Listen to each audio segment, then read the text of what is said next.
For something less than the size of the continental United States, Pluto's recent history is marred in quite a bit of controversy. But if we're going to talk about Pluto's history, we actually first have to look at Uranus under the telescope. Through the use of Newtonian mechanics, it was discovered that there were perturbations in Uranus's orbit. After Neptune was discovered and its mass calculated, it was speculated that a larger object was needed to explain these, and the hypothesis of Planet X was born. In 1894, Percival Lowell, a businessman and astronomer, founded the Lowell Observatory in Flagstaff, Arizona. And in 1906, Lowell commenced a search for Planet X in earnest. The observatory conducted this search for nearly a decade until Lowell passed away in 1916. Another decade would pass due to Lowell's widow attempting to seize the observatory's assets. The search finally resumed in 1929, and a 23-year-old fresh astronomer named Clyde Tombaugh was given the task. The discovery of the potential planet X occurred on the 18th of February 1930, only a year into Tombaugh's survey. Using a blink comparator to rapidly switch between two plates exposed on the 23rd and 28th of January, a small speck was seen moving across the static stars behind it.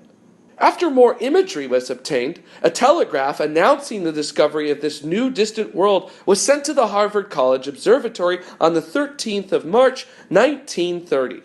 It immediately made global headlines, and Tombaugh was an overnight celebrity.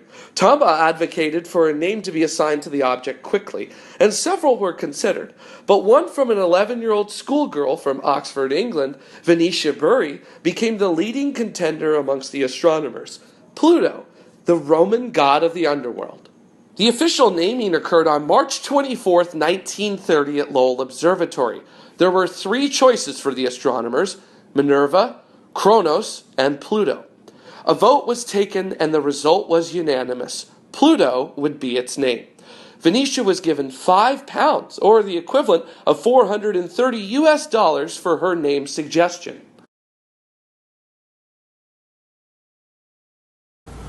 The science that we've already made, and if we can show the approach video, is already mouthwatering.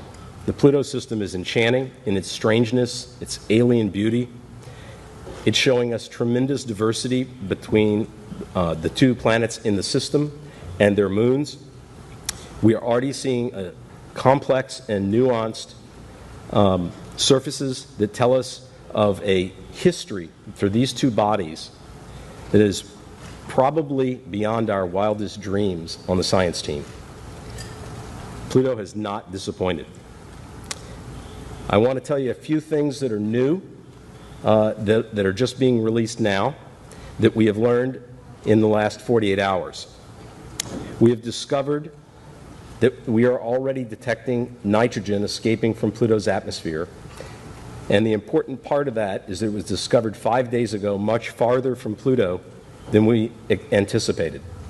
This may mean that Pluto's escape rate is higher than models had shown, or it may mean that the transport mechanism is different than what we anticipated.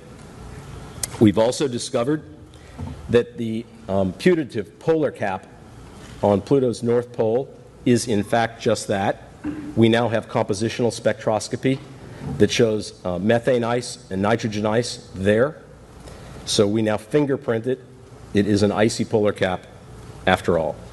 Our ultraviolet instrument ALICE is seeing the surfaces of both Pluto and Charon, and Dr. Randy Gladstone, who leads our atmospheres team, will have more to say about that in the coming day or so. And we've discovered that Pluto's a little bit larger than we anticipated. We now have good measurements of its diameter and its radius. Its radius is 1,185 kilometers, plus or minus 10. That settles the debate about the largest object in the Kuiper Belt. It also has important scientific implications. Because it's larger, and we've known its mass very precisely for a long time, that means it's a little less dense, which will raise the fraction of ice in the interior that modelers will need to compensate the rock in the interior.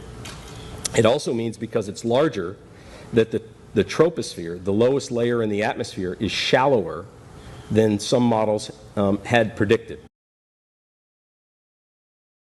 We are joined now by Bill Nye. You were inside the control room. Well, in the area, yes. When this flyby happened, because I'm watching the engineers react, and I saw you there. Yes, I was there yesterday. Yeah. So your reaction to the latest images we're seeing now?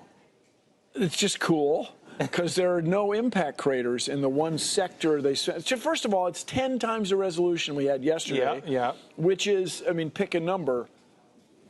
100,000 times more resolution than we had in 1930.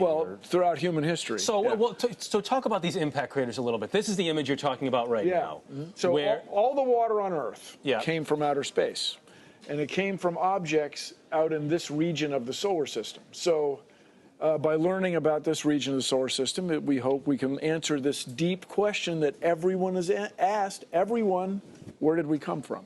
If you want to know where we came from, you have to explore space, and specifically you want to explore this region of the solar system. So it's really exciting.